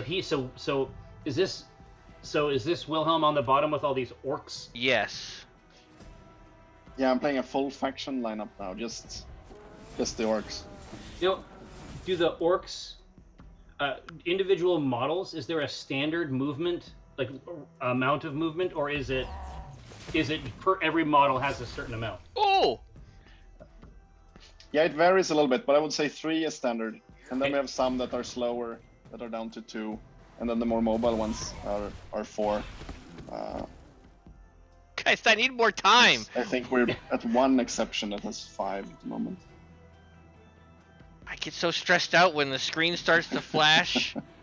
Hey, Jordarf wants to know if that shield you get from the power-up, is it a certain amount of damage, or is it a certain amount of turns? It's both. So it goes away after 2 turns, but it also has a limited amount of damage. But you can power So you through can it see if you there's want like a little health bar when you grab it Mhm. that goes down as you take damage. Right, no, Michael, I know that the riposte is coming. Well, we'll see. I've got something happening down here. Oh, that's gonna be nasty. Is he gonna bring all the boys to the yard? Yep, that's my milkshake. Kill him. Oops. And make him into one of my minions. Wow, this left side went really bad for me. Well, listen, I had a bunch you of have- dudes over here. You brought Yarok. I mean, at least you got the right guy on the field. Yeah. He's a tough boy. He just hates orcs, but Aw. orcs love him. They say that Yarok basically can't die because the belief of orcs in his invulnerability and immortal power Oh, he just died. sustains him. They have turned him into a god? Yes, exactly. They don't want him to die. Well, he They just want to died. fight him, but they don't want him to die. That's cool. I agree. I think it's a funny hook. So does that Killacan have a bunch of armor? What's the yellow portion of his health bar, Wilhelm? Yellow. Where do we see that? I'm looking at Mike's screen, and it seems like sometimes when they're targeting the Killacan, right. he has a separate portion of his HP. Yeah, so when you target, then you see the damage prediction. So the yellow is basically this is how much it's the damage you will be prediction. doing, I thought maybe it was because he was a tough creature. Jerry, you have to keep Wilhelm talking so that he doesn't move No, this guys. Wilhelm, something I like, something I've been thinking about a lot is different numbers. What's your favorite number? Let's talk about. Don't do that. That's not what we're looking for. Now, so I'm looking. I see some green health bars here, Michael, and I feel like that's good. I mean, it could have gone worse. Well, no, I mean, I guess it couldn't have. I was wrong. Well, if you lose. The nice thing about Bellator there is if he fires and one of his buddies is adjacent to him, they'll fire too. Oh yeah. True. Yeah, Bellator that can be very powerful in the right setup. Yep. Oh, so match finished. So it isn't necessarily kill every enemy unit, or is it? No, you just need to kill all the characters. So I had if an you have AI some unit guardsmen left. or something Oh, standing, that was standing one of around, then Bellator's that doesn't save you. friends from college. Oh man, and now you're getting the loot, but it's all on the test account, Michael. I know, none of it matters. I want to play again. Yeah, I want you to play again. One thing that we're also adding on that you see in this pop-up, you see up there it says rarity bid set to common. Yeah. So until now, everything was just pushed down to common. Yeah. And now we're also adding, so you can say, uncommon or rare, and then your characters get capped down to that level instead. So players with stronger collections, they can play other players that also have stronger collections. Yes, as and long then as they earn more agree. points. Because you're bidding the level of rarity, right? Yeah, exactly. So the match will end up being even anyway, but the stronger players are playing at a little bit of a higher level. So we're tying the sync PvP mode a little bit more with your collection instead of just keeping it down at the rookie rumble level constantly forever. Right now, Michael. Yeah. It looks to me like you made some significant roster changes. Well, I did bring Abaddon. How do they say it? Abaddon. Abaddon. Abaddon. We'll see if that helps at all. I'm gonna play smart though. I'm gonna play harder. I'm gonna play to survive. Are you gonna leave it all in the field? I'm gonna leave it all in the field.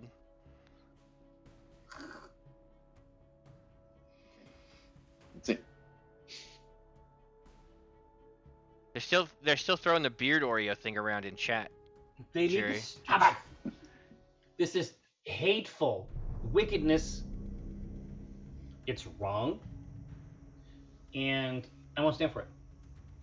All right. Oh wow, Hey, really do significant. your worst. Really significant altitude differences here. Yeah, it looks like I have an advantage, but I guess. Yeah, I'll say. You have the high ground. You're like Obi-Wan Kenobi. The power-ups are closer to you though, but you didn't grab any, did you? Well, I couldn't get to them. That's as far as I could move. Oh, so you have the higher ground and you get the power-ups. What mode is this? Wilhelm? This is Wilhelm. It's a special mode. What build exactly? Interesting. Okay. Okay. Yeah, I think it looks pretty good. Dude, one swipe of the power claw. All right. So what does Abaddon do? Attacks a target in melee using both the Talon of Horus and the Draknien. Right. Okay. Let's do that. It is. I mean, it's very powerful. Jeez. That'll do it. Well, did you get some health back too? I didn't notice that, did I? Oh, I'm running out of time. Here, get some power-ups. Power-ups. Ah! Oh, he got up there. Yes. So this is gonna be Varric on Varric action very soon. No! Ow! No, he has something to do. He has guys to summon. Let's see. Oh, so did he. Time to grenade. Sweet Jesus. Right, and here come the las guns. All right. All right. It's very hot in there. It is. It's about to get hotter. Watch this. It was Oh, alright. it's a lot of Dutchmen Okay. on the board now. Oh, Here we go. this is the fire, right? Fire. Ah, she was too close. Oh, hey, that works. Wow. So we just gotta make sure that a character stays alive so that these Cadians can do their dark work. Yeah, but this... Oh, there goes my sniper. Pistons. I feel like They're all dead. this was the closest one. It's getting closer. I think the next one... This is it. Hey, so Wilhelm, what was the was that the Astra Militarum hero character that basically just summons ranged fire from off board? Exactly, the Master of Ordnance. Yeah, So so he's that's got the basically Basilisk that's your Barrage, that's your artillery assassination that's your assassination thing. Like, you want to manage a single target. Okay, Yeah, so scarabs. if you cast it early on, it's a bit more random and there's shrapnel everywhere. Yeah. And Yeah. then as longer the match goes on, the more you zero in on a target. And if you unleash it late in a battle, then it's all on target. Yeah, Canoptic. I think Canoptic Spider has some value. Yeah. I'm putting him in. What else do we think? I mean, Morven Valdos, the Sanctorum missiles had a pretty nice spread and Yep. crazy damage. Okay, I still like Yarrick. I still like having a sniper. Maybe a different sniper? What do we... I mean, the sniper definitely gave you an advantage. Yeah. Like, it's nice to have that ability. Eventually, we're gonna get to the mirror match, and you're gonna bring this Master of Ordnance in as well. Alright, let's try this. Yeah. No, of course we've seen how the top players in the community have started to zero in more and more on some top lineups. But I think Oh, now yeah. with the power ups rule set, it's a bit up in the air. I think and I hope that it will change things around a little bit, because now there's some new tactics to figure out that I certainly have not figured out yet. So, what sorts of characters are good at the conquest? At the conquest mode, it seems like having to go to a specific place and be there for a while. That's something that you don't want to do in Tacticus, for the most part, Yeah, really. right? So, No, I how think how one does that example in change the Conquest game? is you wanna get to the hex and then get out of there, because then you've taken the point and it's there until the enemy goes It's to like the an hex. objective secured sort of thing. Like, once you have it, you can leave. Yeah, as long as the enemy doesn't go there and then they have it. So that makes, for instance, Calandis, which is the character that we have in the giveaway for the stream, very, very popular right now in Sync PvP. Because her ability is that she can move to a hex, fire at the enemy, and then move back. Or move out of the way. Oh, So sure. It's one of the more popular ones at the and moment. that's actually a very Eldari thing. Hey, Baptist, I'm glad that we were able to introduce it to you. I would say that the main reason I like doing streams is hoping that I'll be able to introduce somebody that didn't know about a game I like, Yeah, that's the site in general. That's been Penny Arcade for 25 years. We've been doing it for a bit. Now, when can your spider put out Die? bugs? Well, it can die this turn. It can't put out bugs. Not anymore. That's alright, because I still have Abaddon. Yeah, Abaddon. Abaddon. Oh yeah. Give the power buff to Abaddon like he needs it. And bring out the crew.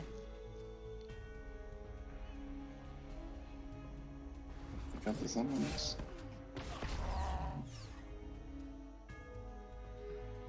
Well, hey, thanks, Trent. It's nice to see the Necrons getting some affection there. Maybe the next game, maybe I need to stay back and not try to get. Well, you definitely want power-ups. You can't, if you let him get all the power-ups, that's bad for a different reason. But I can't reach the power-ups. Yeah, I feel like Abaddon is just gonna delete a unit every turn if he has the chance. Yeah, they got him. Yeah, they had no choice. All right. They had to. I'm glad that I was able to warm up a little bit. Yeah, now you. Now witness the power of this fully operational. Fully armed. Chat, please help me. Yeah. Wilhelm, don't listen to this. Chat. No, Wilhelm. What? Of course, Wilhelm doesn't have an encyclopedic knowledge of every unit. What should I do, chat? Wilhelm's not listening right now. I like that. I'm going Death Guard. Full Death Guard lineup. I'm going to guard to death. Yeah, Lude name here is agreeing with you 100%. Well, if Wilhelm's doing full Death Guard, what's the... I mean, yeah. I was just gonna say, what do we have on the Necrine side? Like the Overlord seems like it could be good. Yeah. As much reach out and touch somebody as we can. Like, you tell me, Jerry. You filter what you're seeing in there, and tell me what I should pick here. Well, yeah. Can you bring in Celestine, the Living Saint? Where is she at? What row? I don't know her. There she is on the left. Is that her? Third, bottom Oh, yeah. row there. Yeah. Yep. Okay. Her. She's one of the most, what do you call it, damage resilient units in the game because she's got her Gemini, her bodyguards, taking hits for her. Okay, so we've got her, Abaddon. Yeah, and the best, I mean, the highest amount of movement that we can use to get these power-ups. Maybe Abaddon's not right. Yes, the Autarch. Isn't the Autarch that has 5 moves? I might remember it wrong. Yeah, that would make sense. Top row, I think. That's pretty Eldari, frankly. There's Sniper, or which one is it? No, not top row. It's the I can't see on your screen. So that is that one, yeah. Yeah, can try him. Let's give him a try. So let's. Right. We're learning. This is all learning. Yeah, no, we're gonna spin this tumbler, and we're gonna find success.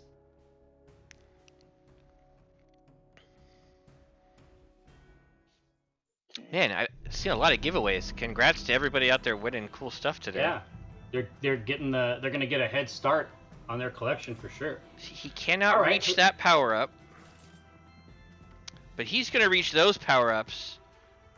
No, if you put I can get there. Oh wow! Holy crap! He can just go wherever he wants. Yeah. Oh. Well, basically that allows them to. That movement is a deep strike, but they can move in to get the shield.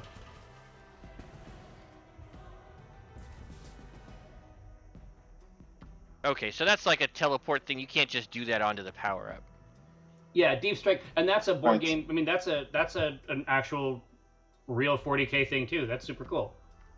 So, is the number of scarabs we get? Is it like that other guy where it scales with what turn you use it? No, it's just adjacent, I think. Yeah, it's always 2, if there's room. We gotta somewhere where there's just room for this one. This is the turn, Michael. This is the turn we see the bugs. Was my turn over? Why is it still? Oh, because he could summon a unit. Is that what they're saying? I don't want to. I would. Yeah, so you can. Yeah. But it's based on how many turns his is, right? No, it might be the bugs. It sounds like the Canoptic Spider just gets 2 every time. So Death Guard are slow. That might help me. Yeah, I think. God, look at those chunky gents. Kind of flies buzzing around. Okay, so he can come up here. Bugs. I can't bug unless I got a target. I can't bug without a target. Oh, he has to summon the bugs. It's like a weapon? Yes. From center around, may move any hex adjacent to an enemy and attack them? Wow. Alright.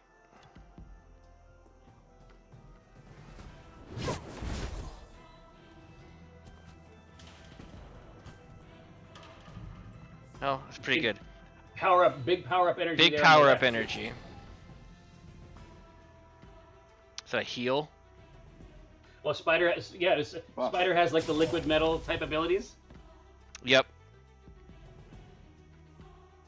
Oh, her handmaidens are there. Where did she come from? They come with Is that her passive? Celestine. Whoa! Yeah, it's her passive, and I made a mistake of attacking her, and then those. All right, now it's time for bugs. Bugs. Bug City. Population. This guy. Oh, I only had room for one bug there. He's got friends to summon. Oh yeah, we like this. Chop. So what does Athana have a? Whoa. Those were deep cuts. That hurt pretty bad. I don't know. I didn't get a chance to see what their ability is. Next time. Beard Oreo. It's trending. Let's bring this stack in here for for the next game. I do like this stack, yeah. Yeah, they're gonna go hog wild on Athana's turn, I suspect.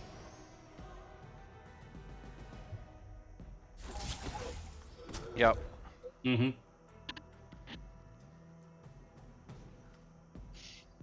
So what's that power up there on the left, Mike? Damage power up. I could grab that with Anafet. Something to consider. All right, that one is still there. I don't eat Oreos until 8 o'clock. That's Oreo time. And then you eat all of the Oreos. And then I eat every Oreo. There are 4 packages of Oreos in our cupboard right now. That's right, how this is the fast hour. I go through them. My AI boys doing their work. Yeah, we got some Necron warriors back there. Why can't he get over to that?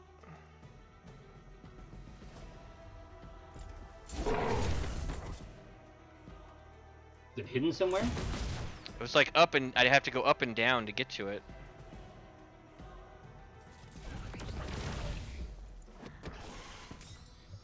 Oh! Look at that, living metal. Yeah, we love this metal. Yeah, just keep coming back. Okay, So- let's see. Oh, well, will they really... Do they heal, or will they actually come back up off of the ground? They'll Yeah, come back. sometimes they come back Oh, up. wow. Yep.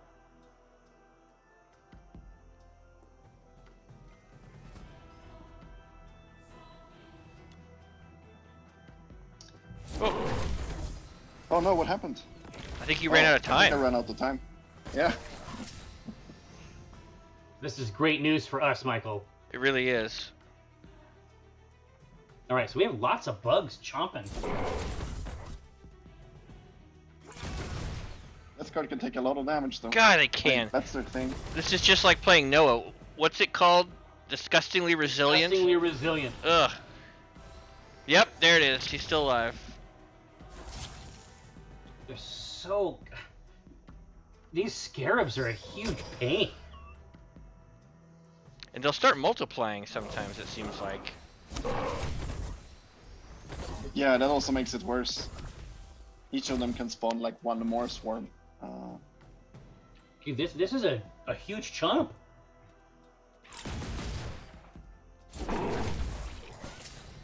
What? Oh, this is your apothecary here, huh? Yes. Nauseous rot bone. I should have killed him first. Well, see, we're learning every time. Every time. That thing, what? I can't even see its HP on my screen. He should be dead. The nauseous rot bone. Yeah.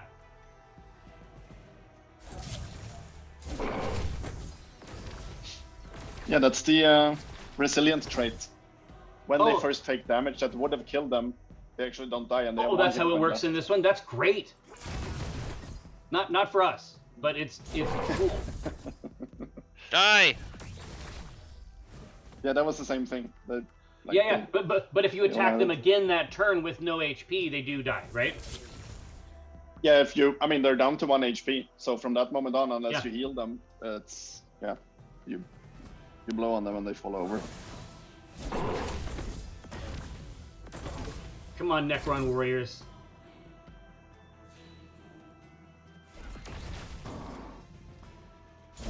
In the lair of the spider. Oof, that's a lot of crits. So who's left over here with that scythe? Typhus is alone. Uh-oh. Yeah, I have that model. This was Scarab Swarms for the win. That was MVP. Ouch. Yeah, you have to take when you play against them. You have to take them out right away. Otherwise, it goes out of hand. Well, and it's nice to have little guys like allied automated units to get those extra second hits, like confirm hits. Did you want to show off the Path Yeah. of the Phoenix, Wilhelm? Yeah, let's take a look. That's good. That's the new event. That's a new event, started yesterday, and that's Jane's Arden that you can fight in this event to unlock. That's the latest character that we then have revealed just yesterday. So I'm And actually, this Path of the Phoenix. Sorry, go ahead. I'm pretty new to the events too. If you want to break down how they work. Yeah, so these are kind of internally we call them legendary events because they are for the most desirable and highest rarity characters. So they're coming back several times, and very few players would manage to unlock the character right on the first try. So it's more about do as much progress as you can now, and then when the event comes back later, you can keep progressing. It remembers your previous ultimately progress? unlock it. Yeah. So everything you do stays on until the next time. And at the top there you have those 3 tabs, Alpha, Beta, Gamma. And there's a number of battles in order. And you see there on battle 1, there's a bunch of little icons. Those are different objectives. So first you can just, play to win, kill the enemy. And then you can replay following these objectives to score extra points. Oh. So it's really about, on the one hand, progress as far as you can on these different tabs using different factions, and then go back and score more points where you can kind of find an angle. Like, look at that, for instance, if the full Necrons lineup. Okay, win this battle with just Necrons, and then you score that objective. And that you progress more in the event. Yeah, exactly. Then for all of those objectives, you score points that then allow you to get fragments and progress in the event. So here, I'll jump into the event. What else do we want here? Yeah, I have a lot of affection for this spider now, because it provided glorious victory.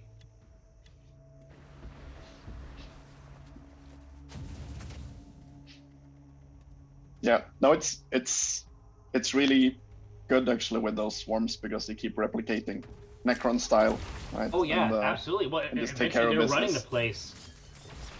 Oh. Yeah. All spiders all the time. Yeah, you're not going to be the guy, Guardsman. It's not going to happen for you. It's not gonna be you. Yeah. Cool helmet. Sad backstory, but that's it. Oh, look at that Overwatch. Just wrecking them as they come out. Look, yeah. Oh, that's the hex mark, right? So Yeah, the Hexmark is one of the best Overwatch units in the game because it has 6 hits, and if it shoots someone down, it gets to retain the hits. Normally, you have Overwatch, you shoot once. Yeah. and that's yeah, it. but if he But kills you him, he can gets just keep to going keep until it runs out of going. hits. Yeah. Hex marks are destroyers like the Scorpex and those other guys that Gabe has. Yeah. They're in that destroyer cult. Okay. Uh-oh. Oh no. So, Wilhelm, in Tacticus, what triggers Overwatch? Overwatch obviously is a super big part of the game as a countercharge mechanism and Certainly in Kill Team, there's a couple other interpretations of how Overwatch can work. What triggers Overwatch in Tacticus? Yeah, so the way we did it was that we gave it only to certain characters, so they have it as a trait. Oh, okay. And that means if you haven't attacked, they just trigger their attack when the enemy comes within range. And obviously the one way of managing that is to rush straight into melee, because then they can't do it. So that's a little bit different than the tabletop. Yeah. Look at all these scarab swords. There's a number of them that has it. That just gets worse. It gets out of hand. Did you summon any more scarabs? No, I summoned 2, and then this is what they do. They're like rabbits. I feel like you're going to do well on this one. Yeah, I'll be okay. I feel like from the design side we have a scarab bug infestation, because they used to be even more out of hand, and then we've nerfed them to kind of bring it back in line a bit. But sometimes this happens, and then I wonder if we have nerfed it enough. But yeah, of course, it'll be interesting to hear more from the community what they think. When you see 20 free units on the board as a designer, you sweat. I mean, you might sweat a little bit. Yeah, I think it's and we have that as a principle too, that if something can go out of hand on very rare occasions, it's okay, because the stars aligned and the setup was perfect and it just happened. It's a 1 in a million. Yeah. But yeah, if every battle is swarming with scarabs, then something has gone wrong. But it's not that bad anymore. So. Have people broken it in any way that really just shocked you yet, or? I think the earlier scarab situation we had when they could replicate more and more and more, that was a bit scary to see sometimes. Yeah. When every hex is filled with scarabs, so nobody else can do anything anymore. Yeah. But it seems we've gotten away from that. So what did the scarabs used to do? How was it? I think they had as a passive that they could replicate at the start of their turn every time, okay, so whereas now they can only do it once. It was an even worse version of it. Yeah. Yeah. But like I say, in the game proper, here we go, Bug City. In the game proper, you rush those in a carpet of wicked beetles at enemies, and then using your command points, you can blow them up and have them deal mortal wounds to units. That is a nice touch actually, because living bombs. they're clearly expendable. Yeah, exactly. Yeah. Like they're expendable, and then it's an incentive to get them off the board too. Yeah, you have to focus on them. Yeah. Oh yeah, that's a nice. But they're very trying. Like you almost never get them back. Like the reanimation protocols are really cool for 1 wound or 2 wound units, but the 4 wounds that a scarab has, you almost never. They almost never get the benefit of that, and it's for the best. If you can blow them up and have them regrow. That Overwatch is the best. I love it. Yeah, dude, I'm telling you, man. If you're ever looking for a present for Gabe, that Hexmark Destroyer is pretty mean on the table too. Yeah, I mean he's basically 100% invested in Tau now. That's all he wants to play. Yeah. Well, worse things have happened. Yep. Tower's super cool. I haven't even had a chance to look at the Tau vibes. We have like 5 more minutes in the stream, Mike. Can we take a look at the Well, here. Why don't you beat this level? Okay. And then I haven't had a chance to see like their visual take on the Tau, or mechanically. Like what? So we've already talked about like what makes something feel like a real Necron army. What makes something feel like a Tau army? How did you guys bring them into Tacticus? Yeah, it's a good question. They are still hidden, the Tau, because we just started releasing the faction. Oh. So I'm not revealing so much more about what the rest ones are. Fair enough. But yeah, we've started with the Firesight Marksman, which is of course doing a lot of drones. that's the Tau thing. Yes, very much. And then next coming up is, well, I think that might be rolling out soon as well. Stealth suits. Yeah. Still, There's gonna be awesome. suits. Yeah, I can say that. There's gonna be some suits. Okay. I can't tell you which suits, but there are gonna be suits. Crisis suits. They got a ghost keel. They've got a couple suits. Yeah. But Tau would be an amazing, just like the Zerg. Tau would be an amazing boss or op4 type faction too, just because of how they can spread out on the field, and especially once they start like marker lighting your key characters. Like as a boss type encounter, a ghost keel would be really cool. Sure, we've been considering that, like also various machines and and tanks and craft that could be a cool raid bosses. Oh yeah, we have a lot of ideas there. So yeah, that's definitely one of the future tracks for what we want to do during this year. Like more awesome bosses, and then of course, now talking a little bit about what's coming next in Tacticus, we're obviously going forward with more factions, right? So we're releasing the Tau now. There will be several reveals during the year of next factions, where, as I mentioned, we also got good input from the dialogue with the community and the survey. Well, yeah, it sounds like they don't want Tyranids next. So, gosh, I mean, let me look at my shelf here. What Someone do they play the want? Tyranids, we have understood. Yeah, what did? Might do that too. Maybe some Votan. Oh. Maybe something in that. Votan is kind of there on the list, also with the Tyranids. Perhaps not on the top of the list at the moment. Yeah, still pretty new. But definitely in there. Yeah, they're still pretty new. Something we want to work on this year is also guild features. So we want to do more with the guilds. We want to allow the players to do more with the guilds. I like that. More things to strategize around and to cooperate around, and finding more ways to compete over time also, and investing in the guilds. So that's like a big construction site where we're still in very early stages. And then also another thing we want to do in parallel is to work to make Tacticus even more accessible to players that are maybe less familiar with the IP. Kind of lead in more people into Tacticus and into the Warhammer universe. Yeah. Where we think that with how the game works now and the platform it is on, it is a very accessible kind of entry point to Warhammer. Oh yeah. And we want to double down on that and make sure that that we can reach as many people as possible. So that's another area. So I'll pop out here as we're. Here we go. Oh god, see, that looks great. Because you made him you made him a little chunky, right? He's got the big pauldron. Yeah. We made everything in Tacticus a little bit more chunky. Take down the detail levels a slight bit, just to kind of make it work better on the small screen. But fairly slight changes. We're trying to stay very close to the miniatures because, I mean, they are some of the best designed models out there, right? And we want to really just stay true to what they are.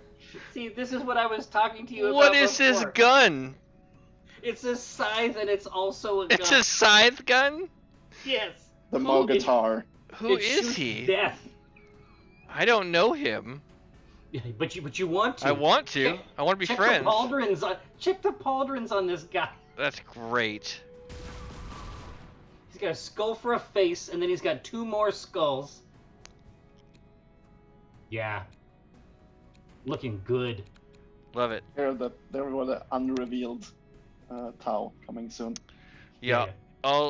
As we're ending here, I'll cycle through so you guys can see some of these models. Oh yeah. They look so good. Here's your Black Templar aggressor. Yep. We'd love to see the iconography.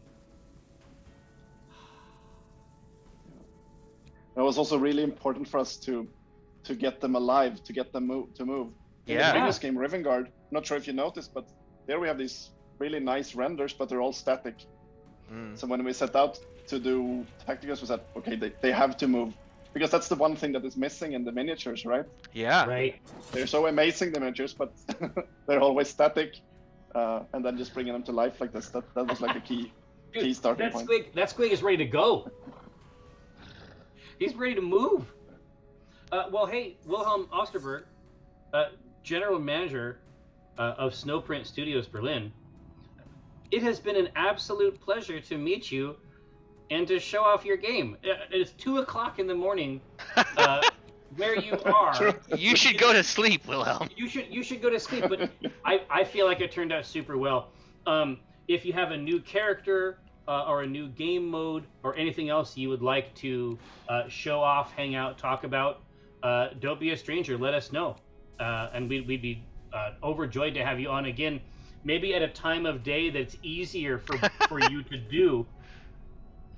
Maybe something that could be nice to try. In that vein. In that vein. No, that sounds great. Yeah. No, and it was a lot of fun to talk to you guys, and amazing also to hear and realize that Mike, that you played so much and you know the game so well as well, and yeah, always also great to talk to fellow Warhammer fans. No, about the game and the universe. Blast. Yeah, great time. Well, hey, yeah, if you can ever get out over there, there's plenty of wargaming at Unplugged. If you ever want to stop by one of the PAX shows in the U.S., I think you probably enjoy it a lot. I would love to. Yeah, that's definitely on my list of things I want to do. Well, here I know a guy. I can probably get you some tickets. Hey, okay. Listen. Until the next time, keep in touch. It's been an absolute pleasure. Thanks so much, chat, for rolling through. Congrats to everybody who came away with codes. This has been Tacticus from Snowprint. You can download it on iOS or Android. I have it installed. Take a look. But hey, until next time, we'll see you. Yeah, thanks everybody. Look for the Penny Arcade Guilds. There's like 4 or 5 of them. Yeah. Bye everybody.